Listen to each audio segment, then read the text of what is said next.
Hello दोस्तों, ये है गोठड़ा गांव जहाँ पे श्री सीमेंट का प्लांट लग रहा है। गोठड़ा गांव में श्री सीमेंट के प्रति हड़ताल है, आया हुआ है। करते रहे, लेकिन एक समय आ गया था कि बड़े दुखी हो लिए थे, तो अपने ही बीच में से कुछ युवा निकले थे और उन अंग्रेजों को भी देश से खदेड़ा था।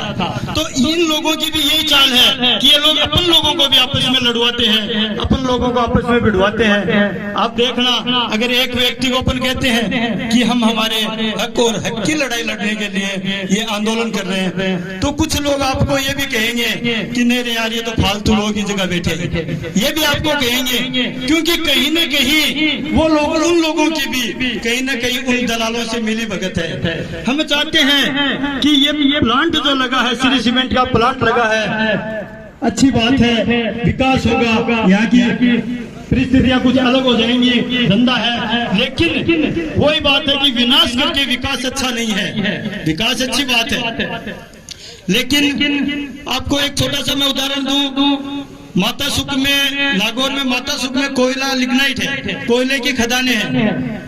जब उन जमीनों का अधिग्रहण हुआ था, क्योंकि मैं यहाँ से पहले 6 साल नागौर रह के आया था, तो जमीनों का उस समय अधिग्रहण हुआ था। उस समय रेटें बहुत कम थी, और फिर जब समय निकलता गया, धीरे धीरे उन्होंने आगे जमीन अधिग्रहित की।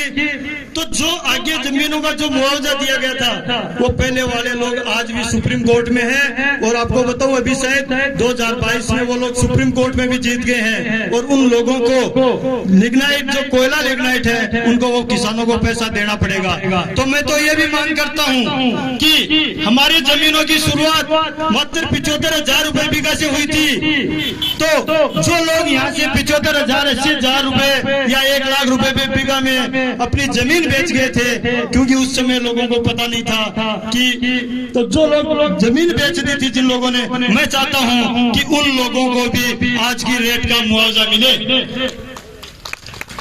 क्योंकि साथियों, जब यहाँ से हम जमीन बेच के दूसरी जगह जाते हैं, तो वहां भी कोई जमीन सस्ती नहीं मिलती है, और यह धरती माता है।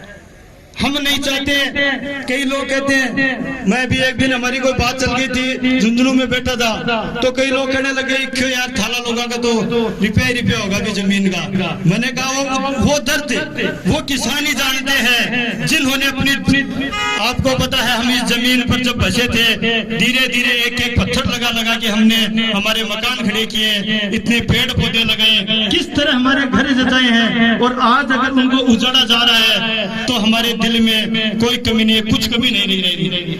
दिल में क्या बीत रही है, वो यहाँ के लोग ही जानते हैं। और मैं बताऊं, क्योंकि हम भी आपके पड़ोसी, कोई दूर नहीं, मेरा गांव भी झाझड़ है। यहाँ जो सीमेंट प्लांट लग रहे हैं, आपको बताऊं, एक छोटा सा प्लांट था सीमेंट का, तो इस प्लांट की वजह से आसपास में कितना प्रदूषण हो रहा था, आसपास की जमीनें बंजर होने लग गई थी।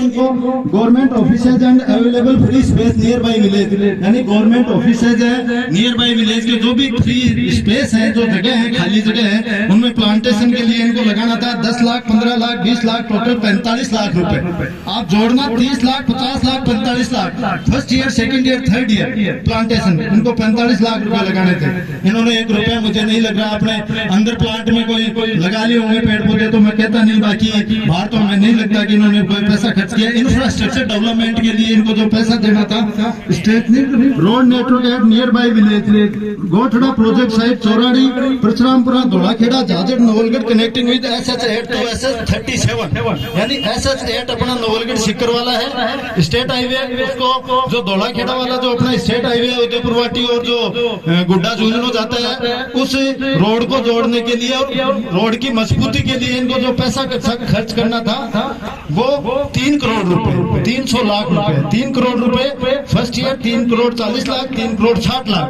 टोटल 10 करोड़ रुपए इनको खर्च करने थे रोड इंफ्रास्ट्रक्चर में। और इन्होंने कहाँ खर्च किया है मुझे नहीं समझ में आता, क्योंकि हमारे विधायक महोदय कहते हैं कि ये तो राजस्थान सरकार के द्वारा रोड बनाई गई है, राजस्थान सरकार की रोड बता रहे हैं। अब इन्होंने कौन सी रोड को स्ट्रेंथ बढ़ाई है वो हमें नहीं पता, जो SH8 को SH37 से जोड़े।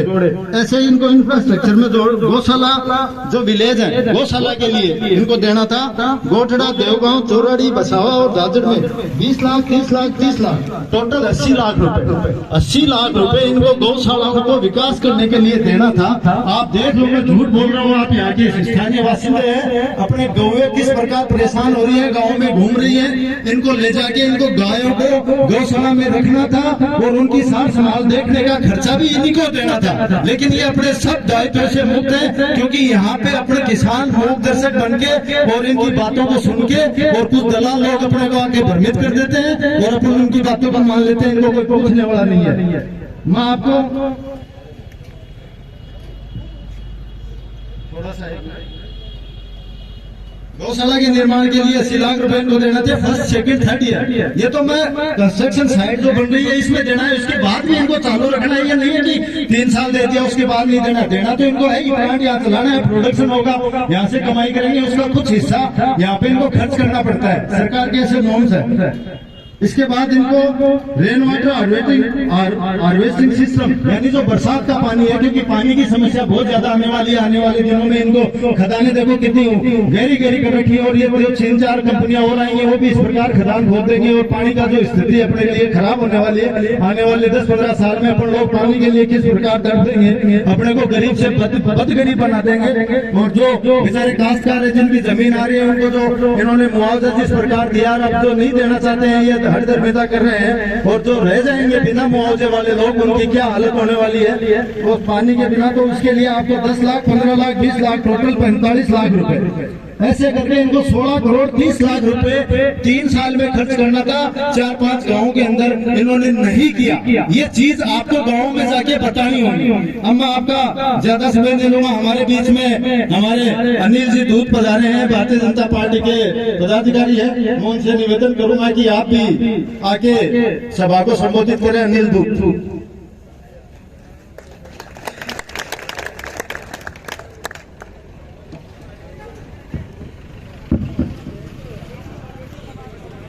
ये जगह बड़ी है, कृपया करके। लगातार यहाँ धरने पर बैठा है। सरकारों को आंख खोल के देखना चाहिए। बिना वजह मात्र शक्ति के किसान इस प्रकार बिना वजह से सड़कों पर नहीं बैठा करते। आप लोगों की आवाज को बुलंद करने के लिए किसान एकता के प्रतीक इस मंच पर विराजमान अनेक किसान नेतागण, सरपंचगण, पंचायत समिति सदस्यगण और सारे नौजवान साथी जो किसानों के साथ कंधे से कंधा मिलाकर आपके हकों की लड़ाई लड़ना चाहते हैं, इस सम्मानित मंच का मैं बहुत बहुत धन्यवाद ज्ञापित करना चाहता हूं कि आपने किसानों की पीड़ा को समझा और आप पर आकर यहाँ इस आवाज को बुलंद किया। मैं नाम लूंगा तो मैं समझता हूँ कि काफी समय लग जाएगा। कई सरपंच साहब विराजमान हैं, हमारे वीरपाल सिंह जी हैं, भाई पूनिया जी हैं, भाई राजेश जी हैं, विजेंद्र जी हैं, अनेकों ने सरपंच भवन सिंह जी हैं, ताराचंद जी हैं, भंगे।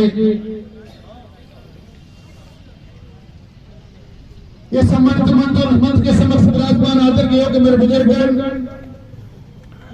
नौजवान दोस्तों, जिगर के लहू से प्यारे मेरे नौजवान दोस्तों और मात्र शक्ति जिन्होंने वाकई अपने अन्याय के खिलाफ आवाज बुलंद करने का। किसान पार्टी बनाते हैं, किसान पार्टी बिगाड़ते हैं, मेरा उत्तर वहां ये था। और सभी सम्मानित मंच पे बैठे हैं और यहाँ जो किसान भाई बैठे हैं, उनको मैं ये संदेश देना चाहती हूँ कि आपने ये बहुत बड़ा कदम उठाया है और इस कदम के लिए आपको एक प्रण आज मेरे सामने और करना होगा। जिस गांव से जितने भी किसान आए हैं, कल 5-5 और 10-10 अपने साथ और लेके आना। फिर ये सभा नहीं, एक रेला हो जाएगा। और जो मैं आपको ज्यादा समय नहीं लेना चाहती, जो भी पूरी किसानों की मांगे हैं, जिनकी भूमि अधिग्रहण हुई है, वो मांगे मेरे से पूर्व वक्ताओं ने बता दी हैं, जो पीड़ित हैं उन्होंने बता दी हैं। पुजारी की ढाणी सरपंच साहिबा सुनीता जी, उनको उनकी भूमि गई है अधिग्रहण में, तो उनको कई मुआवजे मिलने थे, वो मिलने चाहिए। आप सोचने की ये बात है, वो मुआवजा जो गांव को मिलना चाहिए था, किसान को मिलना चाहिए था, वो गया कहाँ? उसके लिए भी आप संघर्ष करो। और इतना बताना चाह रही हूँ, जनप्रतिनिधि कोई भी हो, यहाँ कोई कांग्रेस बीजेपी बसपा कोई भी मंच नहीं है, किसानों का मंच है। किसानों के मंच के माध्यम से ये कहना चाह रही हूँ, अपनी मांग रख रहे हो तो खुद इतने मजबूत बनो कि किसी नेता की जरूरत नहीं पड़े और नेता को आपकी जरूरत पड़े। इतनी ताकत है आप में। टिकैत साहब के एक आंसुओं के पीछे पूरे किसान भाई मर मिटे थे और अपनी मांगे मनवा दी थी। तो अपन तो वो किसान भाई हैं और कह रही हूँ आज इतनी संख्या में है, देख के बहुत खुशी हो रही है। ये जो सीमेंट फैक्ट्री आई है, श्री सीमेंट आई है, अगली बार कह रहे दूसरी आएगी, उससे आगे तीसरी आएगी, उससे आगे चौथी आएगी। तो अपना तो कोई किसान तो अन्नदाता है, उसकी जमीन ऐसे अधिग्रहण होती रहेगी तो कहाँ से तो अपन खेती करेंगे, कहाँ से अपने बच्चों को पालेंगे। और आज ये दंजीचार बैठे हैं, ये बाद में इनको आसरा हमने दिया है।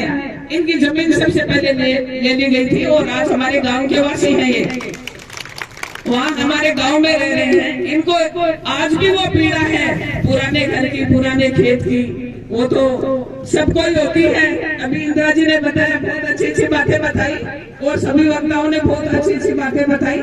मुझे आके बहुत खुशी हो रही है। और जब कभी भी किसान को हमारी जरूरत होगी, मैं तो किसान की बेटी हूँ, किसान के घर में ब्याही है, तो किसानों के लिए लड़ना सीखा है। मेरे ससुर जी थे स्वतंत्रता सेनानी, उन्होंने देश को आजाद कराया।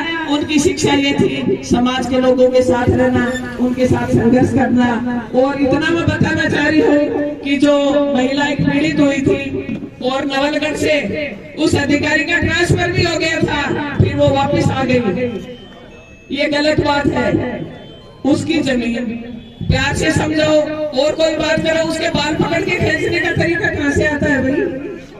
प्यार से बोलो तो वो भी समझती है। एक तो उनका सारी जमीन ले ली, उनके घर ले लिए, सब कुछ ले लिया, उसके बावजूद मारपीट किस बात की? तो मैं आप सभी से यही निवेदन करना चाह रही हूँ, कल इस